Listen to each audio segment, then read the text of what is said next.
परीक्षा म्हणजे प्रत्येक विद्यार्थ्यांच्या आणि पालकांच्या आयुष्यातील एक अत्यंत महत्त्वाचा टप्पा. वर्षभराची मेहनत आणि भविष्यातील स्वप्न या परीक्षेवर अवलंबून असतात. अशाच एका 10वीच्या परीक्षेचा पहिला पेपर होता. सर्वत्र घाई गडबड सुरू होती. विद्यार्थी आपल्या पालकांसोबत परीक्षा केंद्रावर पोहोचत होते. पण एका परीक्षा केंद्राबाहेरचे दृश्य मात्र काही वेगळं आणि हृदयद्रावक होते. परीक्षा केंद्राच्या मुख्य गेटवर एक विद्यार्थिनी एकटीच रडत उभी होती. तिच्या हातात तिचं प्रवेशपत्र होतं, जे तिनं भीतीनं घट्ट पकडले होते. इतर विद्यार्थी उत्साहात आणि घाईनं आत जात होते, पण ही मुलगी मात्र जागच्या जागी खेळली होती. तिच्या चेहऱ्यावर प्रचंड भीती आणि डोळ्यातून अश्रूच्या धारा वाहत होत्या. आजूबाजूच्या काही लोकांनी तिला विचारण्याचा प्रयत्न केला, पण ती इतकी घाबरली होती की तिच्या तोंडून शब्द फुटत नव्हता. त्याचवेळी परीक्षा केंद्रावर सुरक्षेसाठी तैनात असलेल्या पोलीस इन्स्पेक्टर जे.व्ही. धोला यांची नजर त्या रडणाऱ्या मुलीवर पडली.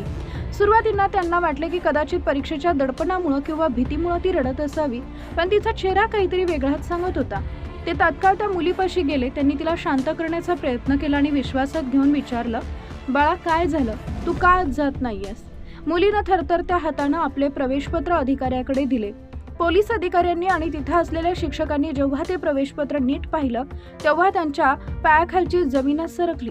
त्या मुलीचं नाव, रोल नंबर सर्व काही बरोबर होतं, पण जो गोंधळ झाला सर्वात मोठा तो म्हणजे परीक्षा केंद्र. तपासणीअंती असं लक्षात आलं की त्या विद्यार्थिनीला चुकीच्या परीक्षा केंद्रावर सोडलं गेलं होतं. तिचं मूळ परीक्षा केंद्र तिथून तब्बल 20 किलोमीटर दूर होते. अत्यंत धक्कादायक म्हणजे परीक्षा सुरू व्हायला फक्त 15 मिनिटं उरली होती. 20 किलोमीटरचं अंतर 15 मिनिटात कापणं कोणत्याही सामान्य परिस्थितीत अशक्य होतं. मुलीला वाटलं की तिचं आता संपूर्ण वर्ष वाया गेलं. तिची वर्षभराची मेहनत मातीमोल झाली. सायरन वाजला आणि धावली मदतीची गाडी. इन्स्पेक्टर धोला यांनी परिस्थितीचं गांभीर्य ओळखलं. त्यांनी क्षणाचाही विलंब न करता निर्णय घेतला. त्यांनी मुलीला धीर दिला आणि सांगितलं, "तू काळजी करू नकोस, तू आज पेपर देणारच."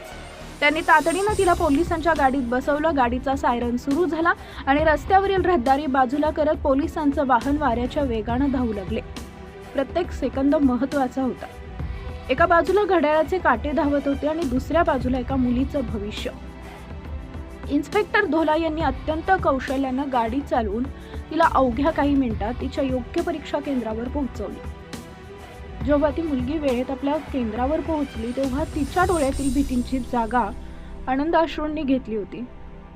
इन्स्पेक्टर जे.व्ही. धोला यांच्या तत्परतेमुळे आणि माणुसकीमुळे त्या मुलीचं शैक्षणिक वर्ष वाया जाण्यापासून वाचलं.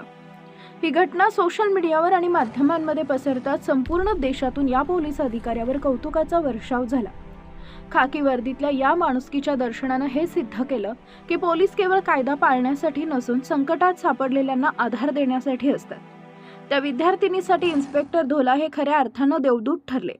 त्यांच्या या कार्याला आजही संपूर्ण महाराष्ट्र आणि देश सलाम करतोय.